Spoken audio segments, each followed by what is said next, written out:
Romantic English Academy. Where love meets language. Wait, say that again, slowly. My ears just switched off for a second. I said the fridge is making that noise again, and you said you'd fix it on Thursday. Thursday, right. Okay, that's not what I heard at all. I heard, actually, this is perfect. That's exactly what we're talking about today. You heard the fridge is making a choice again? No, close. I heard the fridge is making a choice again, which, in my defense, is a better sentence. Correction, you weren't listening. You were tuning out. Guilty as charged. And that, everyone, is the whole problem with listening, isn't it? You hear the words, but you're not actually hearing them. Welcome back to the table. Falling in love with English. One word at a time. Okay, I'll own it. I was on another planet. But it does prove something important. Improving your speaking and listening isn't about knowing more words. No, it's about staying in the conversation, even when it speeds up, goes quiet, changes direction, or gets noisy. And that's what we want to work on today. Real conversation practice for speaking and listening. Fast, but not fake fast. Not fake fast, I'll allow it. Real fast means you stop translating everything in your head and start catching the music of the language. The music. See, I like that. When I first moved here, I had a massive vocabulary and absolutely no idea what anyone was saying to me. Because you learned English from careful recordings, not from people with a mouthful of toast and a train announcement behind them. Exactly. The first week I met your neighbor, lovely woman. She said something like, "You're right, love. Do you fancy a cup-out?" And I just stood there like a deer in headlights. And then you answered, "I am fine, thank you. How are you?" Which was technically correct and completely wrong. I was being polite. She asked if I was all right, and I answered the question. You answered the words, not the meaning. In British English, "you all right" is often just a greeting. Nobody wants your emotional state. Wait, hold on. So if someone says, "You're all right," I'm not supposed to answer how I'm doing? You can, but you'd be doing too much. Most of the time, the right response is something like, "Yeah, you," or "Good, thanks, you all right?" So listening isn't just catching sounds, it's catching the social code underneath the sounds. Now that's a sentence. Yes, real listening is often about prediction and context, not perfection. But let's be honest, prediction only works if you've got enough context to predict from. What if someone says a word you don't know at all? Then you lean on the words around it. You don't freeze, you listen for the shape of the sentence and ask a question about the part you caught. So instead of saying, "I don't understand," you say, "Wait, the part about the fridge, what did you mean?" Exactly. You grab one piece and ask a precise question. It keeps the conversation moving and gives the other person something to answer. Okay, this is helpful, but speaking fast, that's where I really struggled. My brain would go completely blank mid-sentence. You still do that. I do, but now I have better ways to hide it. Correction, you have better ways to buy time while your brain catches up. Hiding it is a side effect. Right, buying time. That's huge. You need phrases like "what I mean is," or "how do I put this," or even "it's on the tip of my tongue." Those are called fillers and hedging expressions. They're not just noise, they're the small pauses that keep the rhythm of a conversation alive. And if you don't know a word, you can describe it. I once forgot the word fridge and called it the tall, cold cupboard in the kitchen. And I said the fridge? You didn't even have to ask. That's the skill of circumlocution, talking around a word until you find it. That word, circumlocution, sounds much more impressive than talking around something.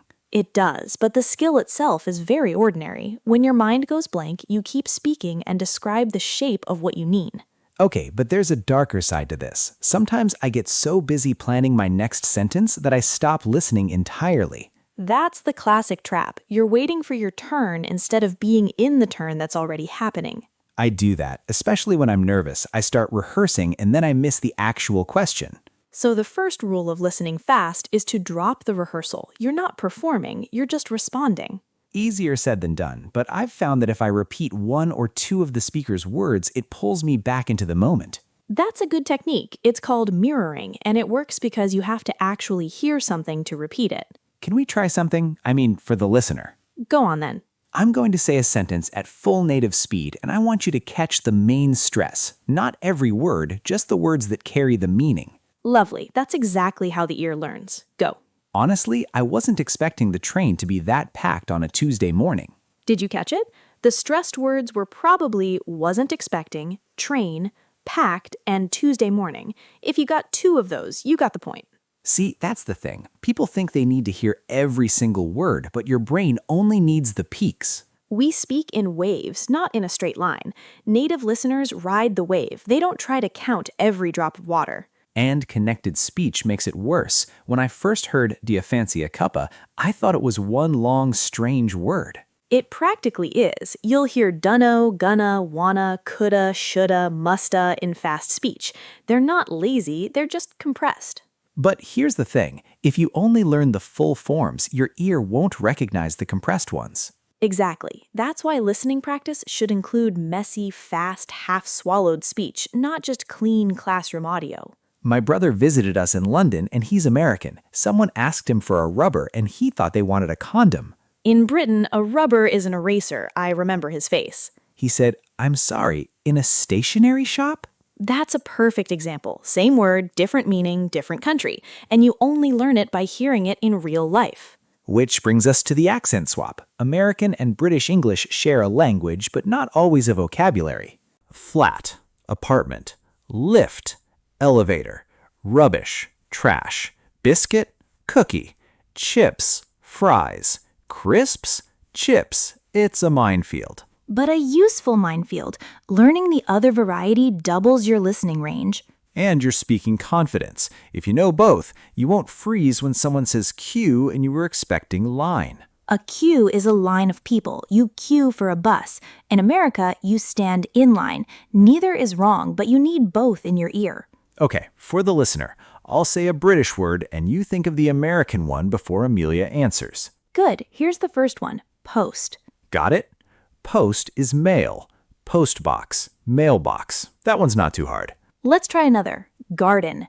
Garden in British English often means the outdoor space around a house, what Americans might call a yard. Precisely. Now try nappy. That's a diaper. I only know that because I once bought the wrong thing for our friend's baby. And they were very gracious about it. They were, but you can see how fast listening depends on knowing the likely word before it arrives. It's prediction again. Your brain fills in the gap before the sound is even complete. Let's move from words to rhythm. There's a technique I use in photography, actually. You learn to see the light before you press the button. And in language, you learn to hear the shape of a sentence before the last word is spoken. That's what shadowing does. You listen to a phrase and repeat it almost at the same time, like singing along to a song you half know. It's not about copying perfectly. It's about training your mouth to move at the same speed as a native speaker. I did it with a podcast about street photography. I walked around the park muttering the decisive moment is about anticipation, not luck. And one day you walked straight into a lamppost. I did, but my pronunciation of anticipation was flawless. I'll give you that. Shadowing is a bit like learning a dance by following someone's steps until your body remembers. And you don't need to do it for hours. 5 minutes focused a day is enough to change how your mouth feels at speed. The key word is focused. Repeating without attention is just noise. You have to feel the rhythm. Okay, speaking of feeling, let's get to the uncomfortable part. Speaking fast when you don't know what to say. That's the moment everyone fears. You open your mouth and nothing comes out. It happened to me in a job interview once. They asked me about my biggest weakness, and I said, punctuality, as a question. And then? Then I laughed and said, no. Actually, my biggest weakness is that I overthink answers until they arrive too late, and they laughed too. You bought time and then gave a real answer. That's the skill. You don't have to be perfect immediately. But you do need a few survival phrases. That's a good question. Let me think for a second. I've never thought about it that way. Those phrases aren't empty. They give your brain 4 or 5 seconds to catch up, and they make you sound calmer than you feel. My favorite is, I'm glad you asked that. It makes the other person feel good while I'm internally screaming. That's very you. It is, but there's another trick. If you can't find the exact word, say the simpler version. Nobody minds very big instead of enormous. And if you do want the richer word, you can ask for it. What's the word for when something is big and impressive and a little scary? Oh, that's formidable, or maybe daunting. Both are good. Now the listener has 2 better words than very big. That's how you grow under pressure, not by being silent. And if you miss what someone said, don't just say what over and over. Try, sorry, the last part got lost. Could you say it differently? That's much better. You're not asking them to repeat the same blur. You're asking for a new angle on the same idea. I do that with you all the time now. You'll say something about a draft, and I'll ask, wait, the writing kind or the cold air kind? And that's a perfect example of clarifying while showing you caught the word itself, just not the meaning in context. Let's give the listener a real-time exercise. I'm going to start a sentence, and I want you to finish it out loud before Amelia does. This is a good one for flexible thinking. Here's the sentence. I was going to call you, but then I realized... What did you finish it with? I might say I'd left my phone at home. You could say it was 3 a.m. There's no single right answer. Exactly. The point is that your brain kept working in English even when the sentence was open. Now try another. I can't decide whether to stay home or... Finish it. Maybe you said or go out in the rain. Maybe or risk seeing my ex at that party. Both work. What matters is that you didn't wait for the perfect ending. You made one. This is starting to feel like a workout, not a lesson. Good, that's the idea. Speaking and listening are physical skills. You train them by doing them, not by reading about them. So let's go deeper. I want to recreate a real conversation and let the listener jump in at the tricky moments. Yes, we'll do a scene. You and I will talk at normal speed, and at certain points we'll stop and hand the next line to the listener. But no pressure. If you're walking or driving, just say your answer out loud. If you can't, think it as fast as you can. Exactly. Here's the scene. We're at a small dinner party and Ryan has just knocked a glass of water onto the host's table. Perfect. Let's go. Oh no, I am so sorry. That was completely my elbow's fault. Don't panic. What's the first thing you say to the host? Imagine you're Ryan. I'd say, I'm so sorry. Let me grab a cloth. Is there one I can use? Good. You took responsibility and offered to fix it. If the host says, don't worry, it's just water, what comes next? Maybe. Still, let me help dry this up. I'd hate to leave a mark. Then I'd find napkins. Lovely. Now the host says, it's fine really, I was planning to wash this tablecloth anyway. What do you say to lighten the mood? Well, I like to think I just speeded up your plans. Or something self-deprecating. That's exactly the tone. You're not over-apologizing, but you're not ignoring it either. Now let's flip the scene. The listener is the host. I'm the clumsy guest. I just knocked over the water. What do you say to me? You can say, don't worry, it's only water, or happens all the time. The key is to reassure without making the guest feel worse. And if you want to be playful, you can say, I should have given you a sippy cup, but only if you know the person well. Right. Tone matters more than the words. A warm voice can make "it's fine" sound completely true. Okay, new scenario. This time you're on the phone with a broadband company and the connection is terrible. You can't hear half the words. The person says, your appointment window is between 8 and 12 on Thursday. What do you do? I'd repeat the key information back. So between 8 and 12 on Thursday, that checks my listening and buys time. And if you missed the day, you'd say, sorry, the line cut for a second. Which day was the appointment? That's so much better than just agreeing and hoping for the best. I used to say yes, yes to people when I understood nothing. And then you'd hang up and say, what did I just agree to? Every time. So now I repeat it back. It's like proof of listening. Let's give the listener a mirroring challenge. I'll say a fast sentence with noisy background and you echo the key words. Go. If you want the parcel tomorrow, you'll need to sign for it before 5 in the evening.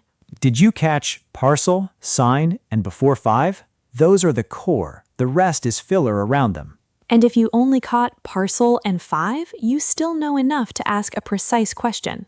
So the listening skill isn't just catching more words, it's catching the right words. That's a sophisticated point. Native listeners don't process every sound. They filter for meaning. Let me throw in another real-world element. People interrupt each other. It's messy. How do you survive that? You lean in on the stressed words. You let the overlapping voices wash over you and grab the phrases that rise above the noise. It's like listening to a jazz solo. You don't follow every note, you follow the shape. I hate that analogy, but I'll allow it. Ha! It's a good analogy. Anyway, the point is you won't understand everything, and that's completely normal. Yes, even native speakers mishear things all the time. You saw what happened at the start with the fridge. Don't bring the fridge back into this. I'll bring it up as often as I like until Thursday. Fair enough. But the fridge incident is actually a good example. I heard a meaningful sentence that didn't exist because I wasn't paying attention. And a native speaker at a tired dinner party would have done the exact same thing. So we can stop aiming for perfect listening and start aiming for flexible listening. Flexible listening means you can recover when you miss something. You don't pretend, you ask, you echo, you clarify. And flexible speaking means you can keep going when you don't have the right word. You describe, you borrow, you laugh at yourself. That's the whole secret, not knowing everything but staying in the room. We should do a summary before we get to the big practice. But I don't want to list things like a teacher. Then don't. Tell me a story using the expressions we've touched. Okay, let me try. Yesterday, I was on the tube and my ear was completely out. Some announcement came on about delays and I could only catch signal failure and use the bus. So what did you do? I looked at the woman next to me and said, "Sorry, the announcement was a blur. Did they say which line was down?" She told me, and I didn't go blank. And did you use time while you were thinking? Not much, but I did use "sorry, the announcement was a blur" as a natural hedge. It gave me 2 seconds. So you used mirroring, a precise question, and a hedge all in one short exchange. I did, without realizing it. That's what practice does. It becomes automatic. You don't think, I am now using a clarification strategy. You just say, wait, which line? And that automatic quality is what makes you sound natural. Not perfect, just natural. Now let's move into the main practice. We're going to run through 4 quick rounds that you can steal for your own study sessions. Round 1 is listening under speed. Amelia, give me a fast one. Don't slow down. He told me he'd ring me back after the meeting, but by the time he actually did, I'd already worked out the answer and gone to bed. Okay, listener, what did you catch? The key facts are, he said he'd call back, he called late, she'd solved it and gone to bed. If you got ring back, meeting, answer, and bed, you're doing well. Let's try another fast one. I wouldn't have bothered bringing an umbrella if I'd known the forecast was going to be that wrong. That one has a lot of compressed grammar. Wouldn't have bothered becomes wouldn't have bothered in fast speech. The gist is no umbrella, bad forecast. If you caught wouldn't have bothered and forecast and wrong, you got the whole emotional point. Round 3. Finish the sentence. I'll start, you finish. Here's the first. I wasn't going to say anything, but since you asked... Good, there's no wrong ending. Maybe I'll tell you the truth. Maybe I didn't like the cake. Let it come out fast. Try another. If I had known how hard it would be, Finish it. I would have stayed in bed. I never would have started. The grammar matters less than the completed thought. Now, round 3. Better word hunt. I'll say something basic, and Amelia will offer a sharper word. You can guess before her. This is fun. Go on, Ryan. The movie was very nice. Nice? What could we say instead? Captivating, moving, visually stunning, unexpectedly tender. You choose the one that fits the feeling. I'd go with unexpectedly tender because it surprised me. That's a sentence. Let's do another. I was very tired after the trip. Listener, what's better than very tired before Amelia answers? Exhausted, wiped out, drained, running on fumes. All of them give a sharper picture. I'd say running on fumes because that's exactly how I felt after the trip. You see? A small upgrade makes the speech sound more like you. And round 4 is accent swap. I'll say an American word and you say the British one. Or the reverse, depending on what you're learning. We'll do both. Sidewalk. Pavement. Try this one. Elevator. Lift. And if you're American, trash is rubbish in Britain. And if you're British, rubbish is trash in America. You don't need to sound perfect, you just need to recognize both. Now, let's put it all together in a final role play. This is the big one, so stay with us. The scene. You're at a networking event and someone you don't know starts a conversation with you. I'll be the stranger, you be you. I'll say something and you respond out loud before Amelia gives you a model. Ready? No, wait. First, imagine the room. Bad lighting, warm drink in your hand, a bit of noise from the corner. Here I come. I don't think we've met. I'm Ryan. Have you been to one of these before? What did you say? Maybe no, first time, and you? Or yeah, a few times. They're usually not this loud. Keep it simple. Then I'd say, I only came because a friend dragged me along. I'm terrible at small talk. How do you reply? You could say, same, actually. What would you rather be talking about? That opens a real conversation. I like that. I'd say, honestly, travel. I just got back from Portugal and I can't stop thinking about the light there. Now you respond. Maybe, what was the light like? Or, I've always wanted to go.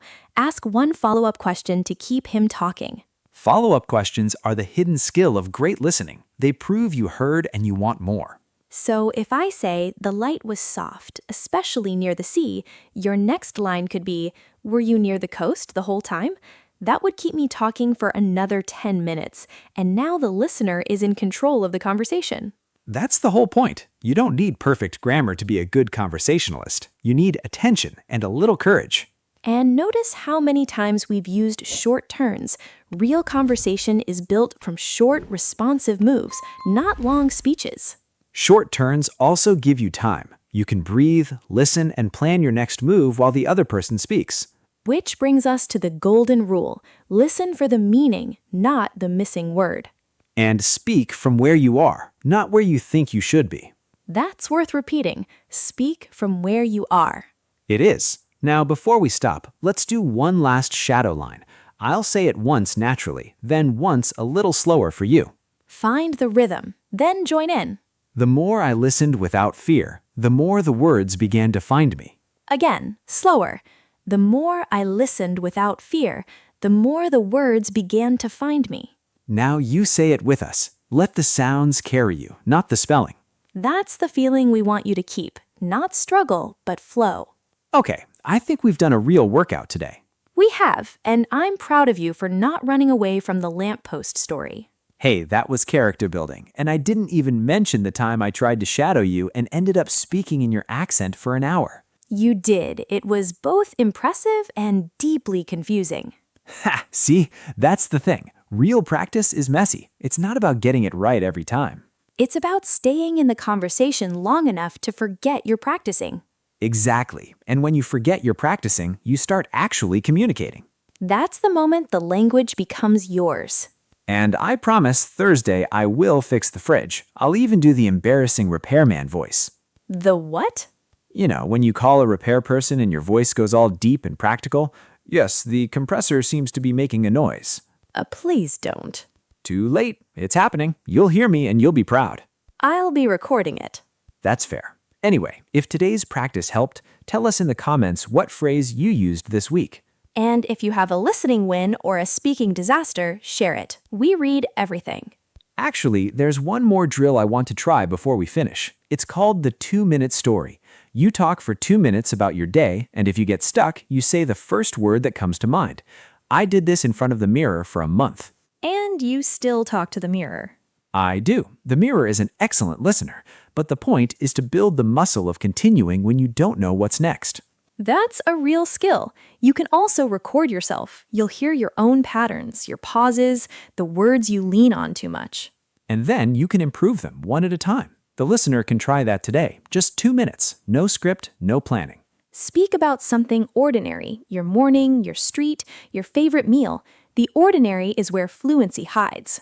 Exactly. Because if you can talk about toast for 2 minutes, you can survive a dinner party. That's an excellent sentence. I'm going to pretend you just didn't compare toast to a social event. Ha, fair. But you know what I mean. I do. Now tell them to do it before they forget. Right. So today, your challenge is 2 minutes. Record it or say it out loud. And don't edit yourself. Fluency first, perfection later. And if you get stuck, say, what I mean is, and keep moving. And if you do it, don't judge yourself too harshly. You're not aiming for a perfect speech. You're aiming for 2 minutes without stopping. Exactly. The perfection can come later. Today, the goal is flow. That's the whole message, really. Stay in the flow, even when it wobbles. Wobbles is a wonderful word. I'll allow it. And if you want more real conversation practice, subscribe. It's free and it helps. Until next time, keep your ears open and your fear low. Falling in love with English. One word at a time. Let the language of connection bloom and fill your world with a softer hue. Romantic English Academy.